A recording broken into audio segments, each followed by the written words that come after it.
कहानी की शुरुआत एक बाप बेटी की जोड़ी से होती है। ये दोनों अपनी छुट्टियों के दौरान वेस्टर्न नॉर्वे की मशहूर ट्रोल पहाड़ी पर चढ़ रहे थे। पहाड़ी की चोटी पर पहुंचने के बाद पिता टोबिया अपनी बेटी नोरा को ट्रोल्स की प्राचीन कहानियां सुनाने लगते हैं। वे बताते हैं कि बहुत पुराने समय में विशालकाय ट्रोल्स पूरी दुनिया में घूमते थे, मगर फिर एक दिन किसी ने उन ट्रोल्स पर जादू कर दिया और उन्हें पत्थर की मूर्तियों में बदल दिया। टोबिया का मानना था कि ये ट्रोल्स आज भी नॉर्वे की पहाड़ियों में कहीं छिपे हुए हैं और किसी दिन फिर से जिंदा हो सकते हैं। नोरा को अपने पिता की ये बातें सुनकर बड़ी दिलचस्पी होने लगी, लेकिन समय बीतता गया। करीब 20 साल बाद नोरा अब बड़ी हो गई थी। अब वह इन पुरानी कहानियों और जादू टोने पर विश्वास नहीं करती थी। उसने विज्ञान को अपनाया था और अब वह एक पेलियोंटोलॉजिस्ट बन चुकी थी। पेलियोंटोलॉजिस्ट वो वैज्ञानिक होते हैं जो धरती के नीचे दबे पुराने जानवरों और जीव जंतुओं के अवशेषों को देखकर बीते युगों के बारे में जानकारी इकट्ठा करते हैं। करीब 6 महीने की कड़ी मेहनत के बाद आज नोरा को आखिरकार एक बेहद खास जीवाश्म मिल गया था। इस खोज की खुशी में उसने अपने दोस्तों के साथ जश्न मनाने का फैसला किया।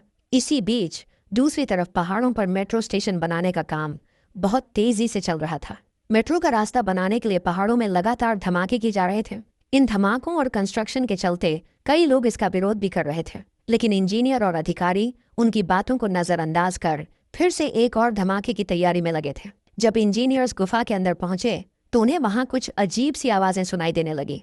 इससे पहले कि वे समझ पाते कि क्या हो रहा है, अचानक जमीन जोर जोर से हिलने लगी। अगले ही पल उनकी नजर एक बेहद विशाल और खतरनाक राक्षस पर पड़ी। राक्षस को देखते ही सभी इंजीनियर्स घबरा गए और जान बचाने के लिए भागने लगे, मगर पहाड़ों से गिरते हुए पत्थर और मलबे की वजह से वे गुफा के अंदर ही फंस गए। कुछ ही देर में इस हादसे की खबर नॉर्वे की सेना के मुख्यालय तक पहुंच गई। जनरल ने तुरंत एक जहाज भेजने का आदेश दिया ताकि उस जगह की साफ साफ तस्वीरें ली जा सकें और पता लगाया जा सके कि वहां असल में हुआ क्या है। साथ ही जनरल ने प्रधानमंत्री को इस घटना की सूचना देने के लिए भी कहा। थोड़ी देर बाद नॉर्वे की प्रधानमंत्री अपने सलाहकार आंद्रे के साथ मिलिट्री बेस के लिए रवाना हो गई। रास्ते में उनकी मुलाकात डिफेंस मिनिस्टर, रक्षा मंत्री से हुई, जिन्होंने उन्हें बताया कि इस हादसे में 50 से ज्यादा लोगों की मौत हो चुकी है। इसके बाद प्रधानमंत्री को उस जगह की कुछ तस्वीरें भी दिखाई गई। उन तस्वीरों में धरती पर कई बड़े बड़े गड्ढे दिखाई दे रहे थे। तस्वीरें देखकर आंद्रिया को यह शक हुआ कि ये निशान किसी बहुत बड़े जीव के पैरों के हो सकते हैं, लेकिन वह अपने शक को जाहिर करने की हिम्मत नहीं कर पाया और उसकी बात को नजरअंदाज कर दिया गया। उधर नोरा अपने दोस्तों के साथ पार्टी में मस्त थी। तभी अचानक एक आर्मी हेलीकॉप्टर वहां उतरा। हेलीकॉप्टर से एक सैनिक नीचे उतरा और उसने नोरा से कहा कि प्रधानमंत्री ने तुरंत उनसे मिलने के लिए बुलाया है। ये सुनते ही नोरा ने जरा भी समय बर्बाद नहीं किया और उसी हेलीकॉप्टर में बैठकर मिलिट्री बेस के लिए निकल पड़ी। जैसे ही नोरा वहां मिलिट्री बेस पहुंची, आंद्रे उसे एक कमरे में ले गया।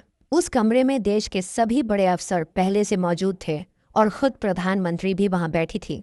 अब तक जितनी जानकारी मिल पाई थी उसके आधार पर सभी लोगों को यही लग रहा था कि ये हादसा किसी जहरीली गैस की वजह से हुआ है, लेकिन नोरा इस बात से सहमत नहीं थी। नोरा को तस्वीरों में जो बड़े बड़े पैरों के निशान दिखे थे, उन्हें देखकर उसका भी शक था कि यह किसी बहुत ही बड़े और पुराने जीव का काम है जो शायद दोबारा जिंदा हो गया है।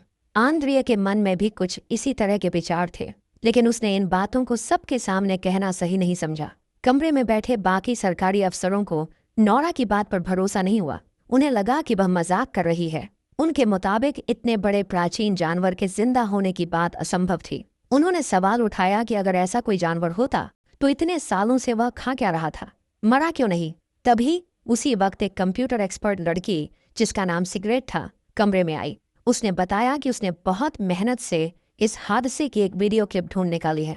जब सिगरेट ने वो वीडियो सबके सामने चलाया तो कमरे में मौजूद हर कोई हैरान रह गया। उस वीडियो में साफ दिख रहा था एक 150 फीट लंबा विशाल राक्षस पहाड़ों के बीच घूम रहा था। अब सबको यकीन हो गया था कि सच में नॉर्वे की पहाड़ियों में कोई बहुत बड़ा जीव जिंदा है। इसी दौरान नॉर्वे के एक छोटे से गांव लेस्का में एक बुजुर्ग पति पत्नी अपने घर में शांति से समय बिता रहे थे। तभी उन्होंने किसी की जोरदार दहाड़ने की आवाज सुनी। कुछ ही सेकंड में उनका सारा घर जोर जोर से हिलने लगा। उन्हें लगा कि शायद भूकंप आया है, इसलिए वे जल्दी से अपने घर में बने एक गुप्त कमरे में छिप गए। जब कुछ देर बाद सब कुछ शांत हो गया और वे बाहर निकले तो देखा कि उनका पूरा घर बर्बाद हो चुका था। सिर्फ उनका घर ही नहीं, आसपास का सारा इलाका भी तबाही से बिखर चुका था। उधर नोरा अब इस हादसे की जांच करने के लिए पूरी तरह तैयार हो चुकी थी। सभी बड़े अफसरों की सहमति के बाद प्रधानमंत्री ने उसे अपना वैज्ञानिक सलाहकार नियुक्त कर दिया। मीटिंग खत्म होते ही आंद्रियास ने नोरा को लेस्गा गांव में हुए हादसे की जानकारी दी। इसके तुरंत बाद दोनों लोग एक हेलीकॉप्टर में बैठकर लेस्गा के लिए रवाना हो गए। रास्ते में हेलीकॉप्टर में उड़ान के दौरान दोनों के बीच काफी बातचीत हुई। उसी दौरान आंद्रियास ने नोरा से पूछा कि उसने पूरा जीव वैज्ञानिक बनने का फैसला क्यों किया। इस पर नोरा ने बताया कि उसे बचपन से ही प्रकृति से बहुत प्यार था। वह हमेशा अपने आसपास की दुनिया को और गहराई से समझना चाहती थी। बातचीत में उसने आंद्रियास को अपने पिता टोबिया के बारे में भी बताया। नोरा ने कहा कि उसका बचपन उसके पिता के साथ पहाड़ों पर घूमते हुए बीता था, जहां टोबिया उसे पहाड़ों और वहां के रहस्यों की कहानियां सुनाया करते थे। लेकिन अफसोस की बात यह थी कि टोबिया इन कहानियों में इतना खो गए थे कि धीरे धीरे उनका असल जिंदगी से नाता टूटने लगा। हालात यहाँ तक पहुंच गए थे कि उन्हें मानसिक अस्पताल में भर्ती कराना पड़ा। जब नोरा और आंद्रियास लेस्गा गांव पहुंचे तो वहां का मंजर देखकर दोनों हैरान रह गए। चारों तरफ तबाही मची हुई थी। तभी उनकी मुलाकात सेना के अफसर कैप्टन क्रिस से हुई। क्रिस इस पूरे ऑपरेशन को सेना की तरफ से संभाल रहे थे। क्रिस ने उन्हें बताया कि वह विशाल राक्षस लेस्गा में तबाही मचाने के बाद करीब 2 मील दूर तक गया और फिर अचानक ही गायब हो गया। सेना ने उसे ढूंढने की पूरी कोशिश की, लेकिन वह राक्षस मानो हवा में ही गुम हो गया हो। किसी को समझ नहीं आ रहा था कि इतना बड़ा जीव आखिर कहाँ चला गया। इसके बाद नोरा और उसकी टीम ने उस बूढ़े दंपत्ति से पूछताछ की, जो इस हादसे के बाद काफी डरे हुए थे। क्योंकि वह दोनों उस समय अपने सीक्रेट रूम में छिपे हुए थे, इसलिए उन्हें ज्यादा कुछ पता नहीं था। फिर भी उस बूढ़ी औरत ने उन्हें बताया कि उसने किसी जानवर के दहाड़ने की आवाज़ सुनी थी, बिल्कुल ऐसे जैसे कोई बहुत बड़ा जानवर जैसे किंग कांग उन पर हमला करने वाला हो। लेकिन यह जानकारी किसी ठोस नतीजे तक पहुंचने के लिए काफ़ी नहीं थी। इसलिए नोरा ने खुद ही आसपास का इलाका जांचना शुरू कर दिया। जांच के दौरान उसे हवा में एक अजीब सी गंध महसूस हुई। वह गंध उसे एक बहुत बड़े पैरों के निशान तक ले गई। नोरा ने तुरंत उस निशान की जांच शुरू कर दी, लेकिन उसने लाख कोशिशों के बावजूद भी वहां से कोई ऐसा जैविक सबूत नहीं पाया जिससे वह उस विशालकाय जीव के बारे में और पता लगा सके। अब उनके पास कोई और रास्ता नहीं बचा था, इसलिए नोरा ने आखिरकार अपने पिता टोबिया से मदद लेने का फैसला किया। टोबिया उस समय नॉर्वे के एक दूर दराज के पहाड़ पर रहते थे।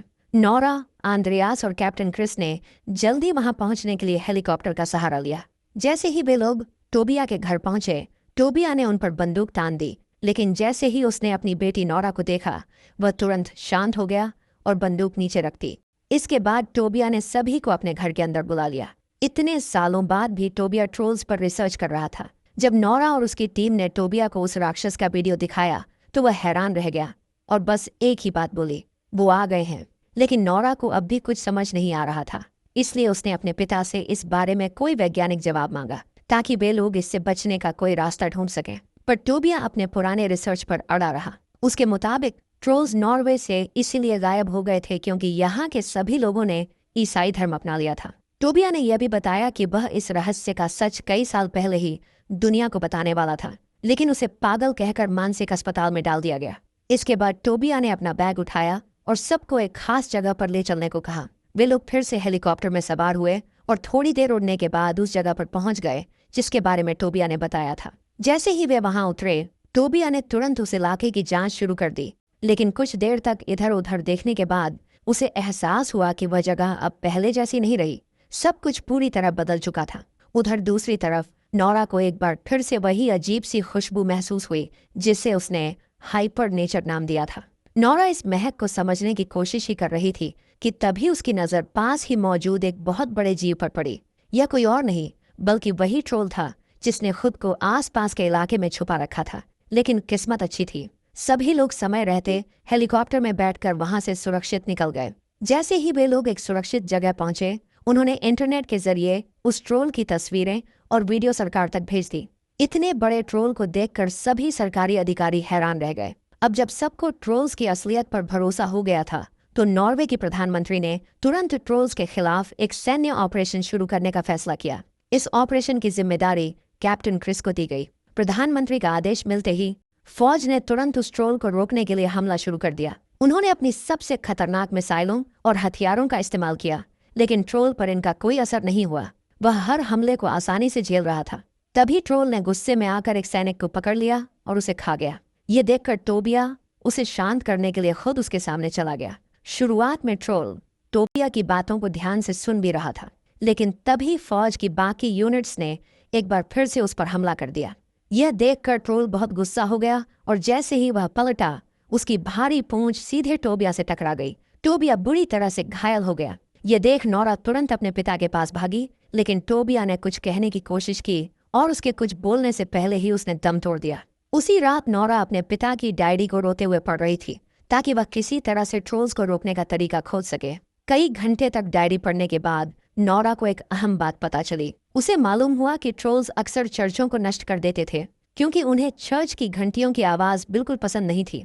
यह बात जानकर नोरा ने तुरंत अपना प्लान सभी सरकारी अधिकारियों के सामने रखा, लेकिन शुरू में सबने उसकी बातों को मजाक समझा और उसे पागल कहा।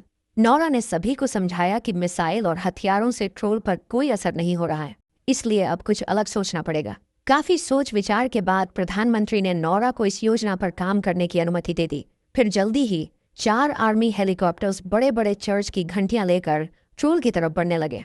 शुरुआत में नोरा का यह प्लान कारगर दिखा। घंटियों की आवाज से ट्रोल परेशान हो गया और रुकने लगा, लेकिन कुछ ही देर में ट्रोल ने खुद पर काबू पा लिया और गुस्से में आकर उन 4 हेलीकॉप्टर्स को तबाह कर दिया।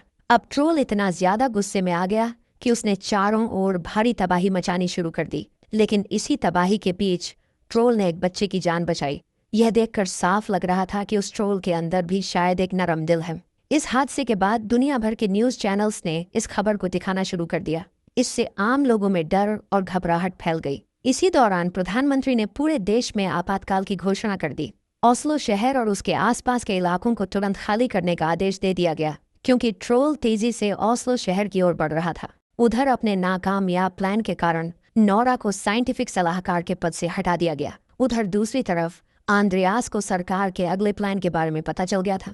सरकार का इरादा था कि वे ओस्लो और उसके आसपास के इलाकों में बड़े बड़े बम गिराकर ट्रोल को खत्म कर देंगे, लेकिन आंद्रियास के पास इसे रोकने का कोई तरीका नहीं था। उसे यह योजना बिल्कुल गलत लगी, इसलिए उसने अपनी सरकारी नौकरी से तुरंत इस्तीफा दे दिया। दूसरी तरफ ओस्लो और आसपास के हजारों लोग अपने घर और शहर छोड़कर भाग रहे थे। इन लोगों में नोरा और आंद्रियास भी शामिल थे। नोरा को इस बात का बहुत दुख था कि वह देश को इस मुसीबत से बचा नहीं पाई। इसी वजह से उसने फिर से अपने पिता की डायरी पढ़ना शुरू कर दी। इस बार उसकी नज़र सिंड डिंग नाम पर पड़ी, जो डायरी में बार बार लिखा था। नोरा ने तुरंत इस बारे में आंद्रियास से बात की। आंद्रियास ने उसे बताया कि सिंड डिंग असल में एक राजकुमार था, जो ओस्लो के एक महल में रहता था और इस समय देश का सबसे अमीर आदमी था। अब नोरा को लगने लगा कि शायद इस महल में उन्हें कोई सुराग मिल सकता है, इसलिए उसने आंद्रियास से कहा कि गाड़ी महल की तरफ मोड़ लो। महल पहुंचते ही उनकी मुलाकात राइक सिंड डिंग से हुई। वह पहले से ही उनका इंतजार कर रहा था। सिंड डिंग उन्हें महल के अंदर लेकर गया और आखिरकार उसने नॉर्वे के ट्रोल्स से जुड़ी सच्चाई का खुलासा किया। असल में नोरा के पिता टोबिया बिल्कुल सही थे। पुराने समय में ट्रोल्स नॉर्वे की धरती पर खुलेआम घूमते थे। इसके बाद सिंड डिंग उन्हें एक गुप्त गुफा में ले गया जो महल के नीचे थी। वहां उसने बताया कि असल में उसने ही टोबिया की जिंदगी बर्बाद कर दी थी, ताकि ट्रोल्स की सच्चाई दुनिया को न पता चल सके। जब टोबिया इस राज के बहुत करीब पहुंच गया था, तो सिंड डिंग ने ही उसे पागल खाने भिजवा दिया था। उस गुफा में महल के नीचे ट्रोल्स के कंकाल दबे हुए थे, जिन्हें सिंड डिंग ने सालों तक सबकी नजरों से छुपा कर रखा था। ये महल असल में ट्रोल किंग की गुफा के ऊपर बनाया गया था। पुराने जमाने में जब ईसाई धर्म के लोगों ने ट्रोल किंग और उसके परिवार को खत्म कर दिया था, तब से यह गुफा छुपी हुई थी। असल में अब जो ट्रोल पूरे देश में तबाही मचा रहा था, वह कोई और नहीं बल्कि वही ट्रोल किंग था। वह सिर्फ अपने घर लौटने की कोशिश कर रहा था। इसके बाद सिंड डिंग ने उन्हें बताया कि ट्रोल्स के लिए उनका परिवार सबसे जरूरी होता है। पुराने समय में जब नॉर्वे में ईसाई धर्म को फैलाया जा रहा था, तब ट्रोल किंग और उसके परिवार को जबरदस्ती पहाड़ों में भेज दिया गया था। अब बम धमाकों की वजह से ट्रोल किंग वापस आ गया है और वो ओस्लो शहर सिर्फ अपने परिवार से मिलने के लिए आ रहा है। लेकिन नोरा और आंद्रियास तब बहुत हैरान हो गए जब उन्हें पता चला कि उनके सामने पड़े हुए कंकाल असल में ट्रोल किंग के परिवार के ही हैं। जैसे ही नोरा ने उन कंकालों पर यूवी लाइट डाली तो उनकी हड्डियां पिघलने लगी। इसका मतलब यह था कि ट्रोल्स यूवी लाइट को सहन नहीं कर सकते। इसके बाद नोरा ने सिंड डिंग से उसकी सबसे बड़ी गाड़ी मांगी। सिंड डिंग ने रानी का सबसे पसंदीदा ट्रक उसे दे दिया। फिर नोरा ने कैप्टन क्रिस को फोन कर पूरा प्लान बताया। उनका इरादा था कि वे ट्रोल किंग को एक जाल में फंसाकर उस पर यूवी लाइट से हमला करेंगे। इसके लिए उन्हें बड़ी बड़ी यूवी लाइट्स की जरूरत थी। उधर आंद्रियास ने अपनी हैकर दोस्त सिगरेट को फोन करके कहा कि किसी भी तरह से ओस्लो पर होने वाले बम धमाकों को रोक दो। किस्मत से सिगरेट बहुत तेज हैकर थी। उसने चुपचाप मिसाइल लॉन्च होने से पहले ही सिस्टम को हैक कर दिया और बम फायर होने से रोक दिए। इधर नोरा और आंद्रियास ट्रक में ट्रोल किंग के बच्चे की खोपड़ी लेकर घूम रहे थे ताकि ट्रोल किंग का ध्यान खींच सकें। असल में वे उसे यूवी लाइट वाले जाल तक लाना चाहते थे। जैसे ही ट्रोल किंग ने उस खोपड़ी को तोड़ा, उसे समझ आ गया कि अब उसका कोई भी परिवार नहीं बचा है। यह देखकर वह और ज्यादा गुस्से में आ गया। वहीं मिलिट्री बेस में सिगरेट को हैकिंग करते हुए रंगे हाथ पकड़ लिया गया, लेकिन जनरल ने उसकी बात समझते हुए बम धमाकों के प्लान को रद्द कर दिया, क्योंकि अभी भी वहां कई आम लोग मौजूद थे जो धमाकों में मारे जा सकते थे। उधर नोरा और आंद्रियास किसी तरह ट्रोल किंग को लाइट ट्रैप तक लाने में कामयाब हो गए। जैसे ही ट्रोल किंग वहां पहुंचा, कैप्टन क्रिस और उसकी टीम ने एक साथ सारी यूवी लाइट्स चालू कर दी। उनका प्लान सफल हो गया क्योंकि ट्रोल किंग जलने लगा। लेकिन ट्रोल किंग को इस तरह तड़पते देख अचानक नोरा का दिल पसीज गया। उसने धीरे धीरे सारी यूवी लाइट्स बंद कर दी क्योंकि वह उसकी जान बचाना चाहती थी। मगर तब तक बहुत देर हो चुकी थी। सूरज निकल आया था। सूरज की रोशनी पड़ते ही ट्रोल किंग कमजोर होकर जमीन पर गिर पड़ा और एक पत्थर में बदल गया। जहां बाकी लोग जश्न मना रहे थे, वहीं नोरा और आंद्रियास के मन में अब भी चिंता थी कि क्या और ट्रोल्स कहीं छुपे तो नहीं हैं। तभी प्राइम मिनिस्टर वहां आई। वे नोरा के काम से इतनी खुश थीं कि उनके पास तारीफ करने के लिए शब्द नहीं थे, लेकिन उनकी मुस्कान सब कुछ कह रही थी। कुछ दिन बाद वही हुआ जिसका डर था। अचानक कई पत्थर हिलने लगे। इसका मतलब था कि एक और ट्रोल जाग चुका है और वह नॉर्वे के लोगों पर कहर बरपाने के लिए तैयार है। और इसी सीन के साथ फिल्म खत्म हो जाती है।